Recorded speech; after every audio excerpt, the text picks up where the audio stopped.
Hi everyone, it's Alice, and today, because the end of the year is not that far away, we are gonna do an end of year TBR. I feel like I always get this shock in the middle of November when I all of a sudden realize that we don't actually have that much of the year left, and it happens every year. Like, I never learn.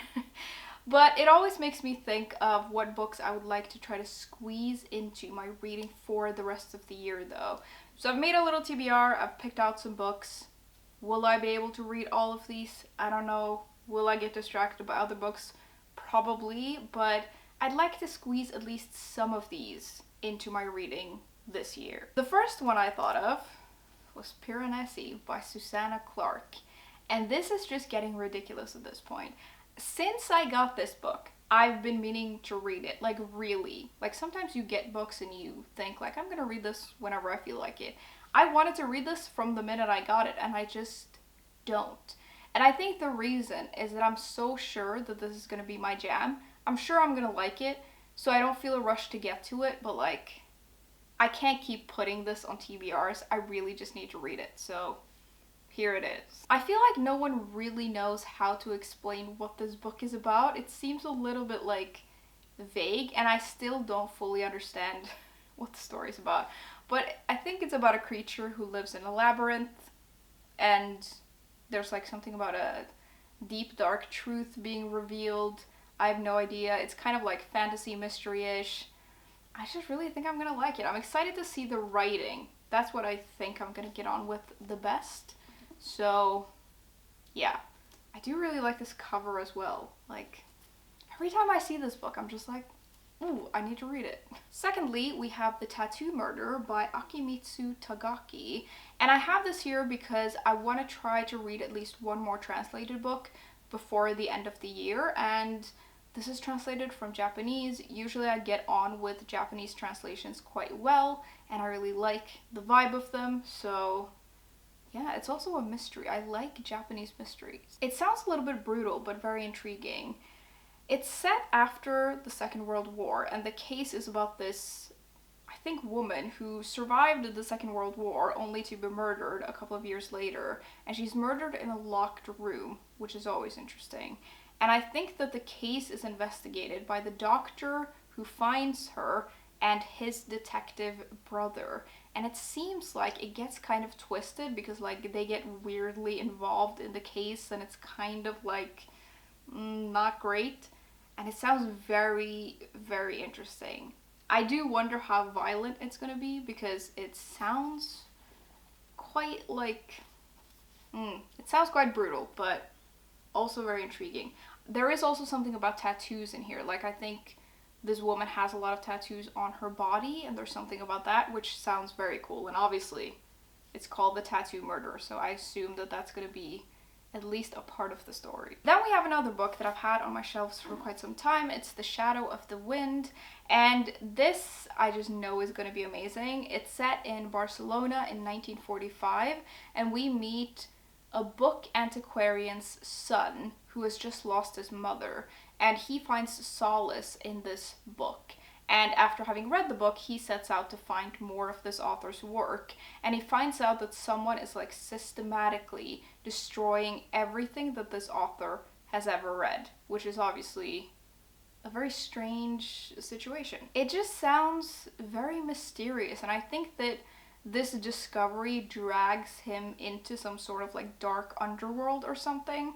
And I know that there are fantasy elements to this, and I'm really intrigued as to how that's going to play out in the story because I really don't know. I've just heard so many good things about this, but I've never really heard what the book is about except this guy who finds this book and someone is destroying like everything that that author has ever written.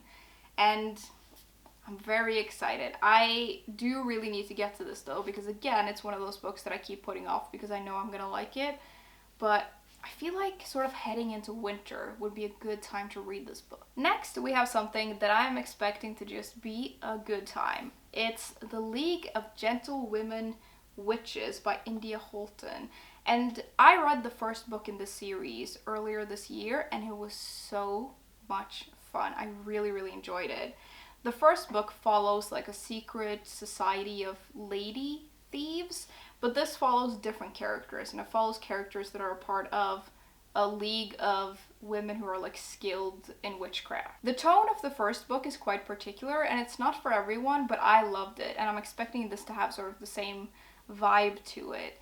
I thought the first book was just the perfect amount of ridiculous, and somehow it managed to like pull everything off, which I just thought was amazing. And I love how these books are set in Victorian London, and we're following these people who are obviously, like, Victorian England had a lot of rules, and they're kind of breaking some of them, but they're also keeping to others, and there are like codes for how to like rob someone. You have to do it in the polite way, and I just love that. There is something in the story about a long lost amulet as well. It's like a magical talisman, and something about a pirate, which sounds amazing. Then I'd like to read People Person by Candice Carty-Williams.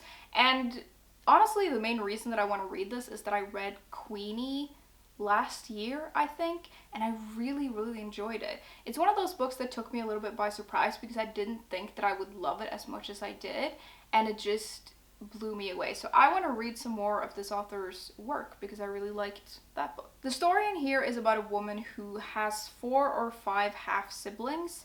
She's in her 30s, and she's like in a part of her life she doesn't really know what she's doing, and she feels like she's not sort of at the point where she should be. And then some sort of dramatic event happens that brings her and her half siblings together, which sounds amazing. I loved how this author wrote the characters in Queenie. I thought it was really well done, and the way that she wrote about like relationships between people, and I love a good story about like siblings and family, so I think all of this combined is gonna make for an excellent read. Second to last, we have a book that I had on my autumn TBR, but I haven't gotten around to reading it yet, but I'm hoping that I will by the end of the year. It's A Darker Shade of Magic by V.E. Schwab. This is fantasy, and it's set in a world where there are several Londons, and you can sort of like travel between them. I don't think everyone can travel between them. I think that our main character that we're following has the ability to, and it's kind of like rare. I don't really know, but they work as an ambassador for the Empire, or one of the empires, and that's what they do officially, but then unofficially they're a smuggler, which I'm assuming gets them into trouble. I think the fantasy world in this sounds amazing. I'm really intrigued to see what it's like, and I am pretty sure that there's a London in here that is like destroyed. I don't really know, sounds intriguing. I think this is like, there's a little bit of mystery in here, there's a little bit of adventure, and it just seems like the kind of book I could get a little bit lost in. And I do want to read more fantasy than I do usually. I feel like I'm kind of in the mood for fantasy right now, so I gotta get to it. Lastly, we have Nettle and Bone by T. Kingfisher, which is also fantasy, but it leans more into horror, I think. But then there's something about a chicken being possessed by a demon. So I feel like this is gonna be dark but fun. The story follows a woman who, after having seen her sister be abused by her husband for years, she finally decides to take that into her own hands and try to help. And she seeks out this powerful grave witch. And in order to get what she needs from her, she has to complete like 3 impossible tasks. So she goes on a quest, I guess, and she's joined by the witch, a fairy godmother, a knight, and the chicken that I mentioned. Which, like, I don't really know what to expect from this, but like, how can that not be a good time? Okay, those were all the books though. A little bit of a mix, but that is kind of what my reading is always like, so we're just gonna roll with it. Wish me luck in trying to get to at least some of these before 2024 rolls around. I do have some time off in December, and I feel like I should be able to do quite a lot of reading then, but December is like a weirdly busy month because of Christmas and everything, so we'll see how much reading I actually get done, but the hope is that I will get to a lot of these. Either way, I would love to know if you have any books on your end of year TBR, like what are you trying to get to before the year ends? I would love to hear about it. As always, thank you very much for hanging out with me today, and I will see you soon. Bye!